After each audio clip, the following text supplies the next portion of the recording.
ఏమండి నేను ఎన్నిసార్లు షాపు తీసుకెళ్ళు అని అడిగినా తీసుకెళ్ళరు ఏంటండి? మా ఫ్రెండ్స్ చూడు ఎన్నిసార్లు షాపింగ్ చేస్తున్నారు, ఎన్ని కొత్త బట్టలు కొనుక్కుంటున్నారు. ఇప్పుడు నిన్ను షాపింగ్ తీసుకెళ్ళాలి అంతే కదా? పద షాపింగ్ వెళ్దాం పద. ఎన్ని కొత్త బట్టలు కావాలని కొనుక్కుంది కానీ పద. ఉండండి ఇప్పుడే రెడీ చేస్తాను. ఏ ఒక్క నిమిషం ఆగు. అయినా కొత్త బట్టలు కొనుక్కొని నీకు ఉపయోగం ఏందంటే చెప్పు ఒకసారి.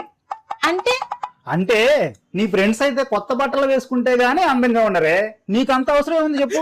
మన బీరువాలో ఉన్న పాత బట్టలు వేసుకుని అందంగా ఉంటావు, సెల్ఫ్ లో ఉన్న పాత బట్టలు వేసుకుని అందంగా ఉంటావే చెప్పు. అయినా సరే నేను షాపింగ్కి వెళ్ళాలి, కొత్త బట్టలు కొనుక్కోవాలంటే ఇదిగో కొత్త బట్టలు ఎందుకు నన్ను కొనుక్కోపో. డబ్బులు ఎందుకండి దండగా, మన ఇంట్లో పాత బట్టలు ఉండగా కదా. నీకంత అవసరం ఏముంది? వాళ్ళంటే చండాలంగా ఉంటారు కాబట్టి నీ ఫ్రెండ్స్, వాళ్ళకి కొత్త బట్టలు కావాలి కానీ.